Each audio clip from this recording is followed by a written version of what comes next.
I'm sure you have all been able to see for yourselves the kind of atrocities that have been meted on hapless Kenyans. It's a sad moment that we are witnessing this 60 years after independence.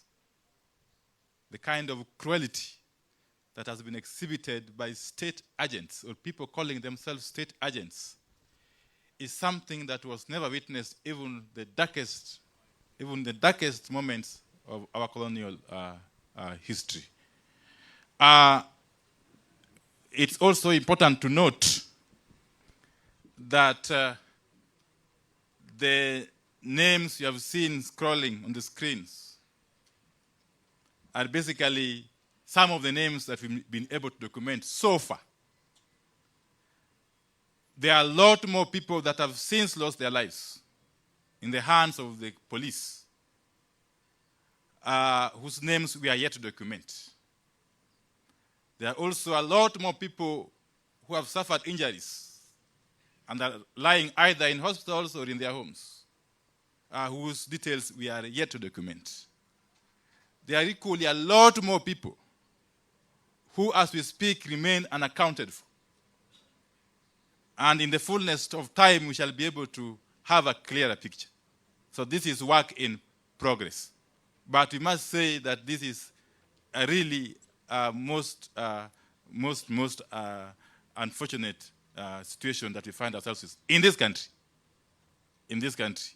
And in order to continue to immortalize those who have lost their lives, because we believe strongly that their deaths shall not be in vain, that however long it takes, those who are responsible for these unfortunate and premature deaths shall be held to account.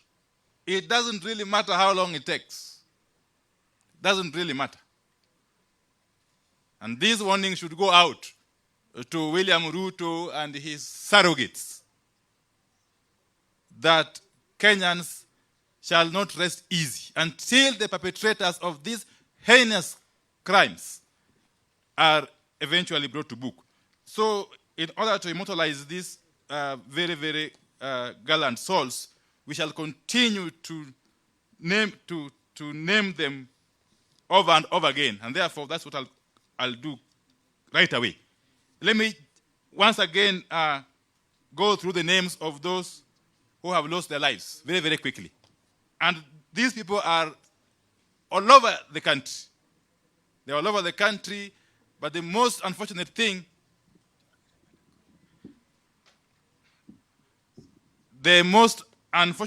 is that all these deaths have been caused by police weapons. All these deaths, without exception. So, number 1, Regan Otieno Adero, Stephen Okinyi, Mudoka Mutunga, Benjamin Imbi, Raphael Shigali, Mr. Kalasinga, Faith Wairimu, Edward Wanjala, Charles Ochieng, Dennis Mwendo Mwikali, Eunice Mudeu,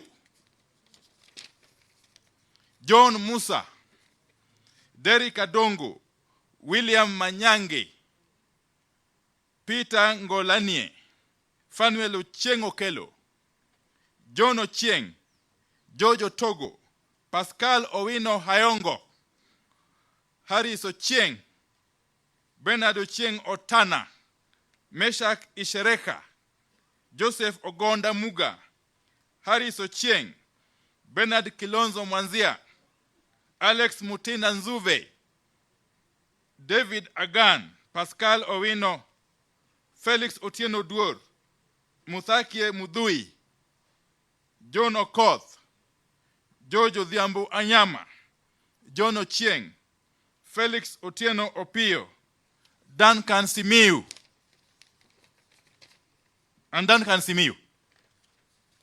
and a lot more, of course, who have suffered various forms of injuries, whose names I want to repeat for sake of time. Let me, at this juncture, as I acknowledge the presence of my colleague members of parliament from both National Assembly and the Senate, Just be upstanding for just 1 minute. Members of the National Assembly and Senate.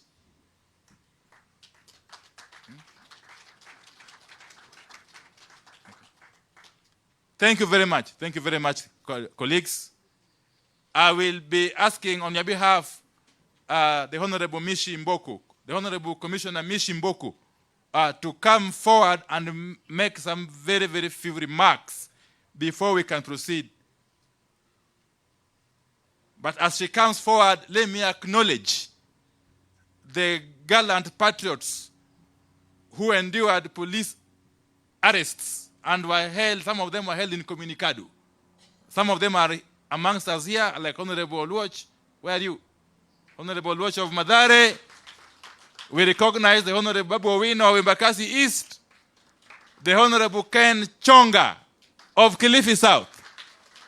The Honorable Speaker Teddy Mwambire of Kilifi.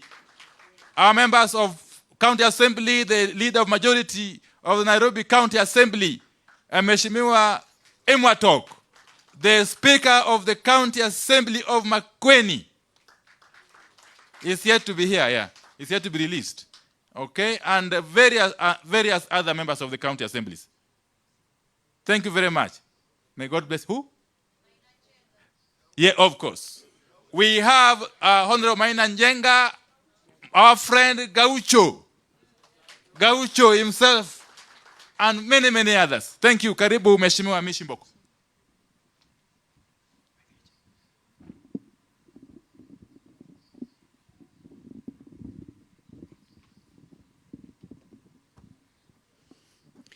Wazalendo wenzangu wa Kenya.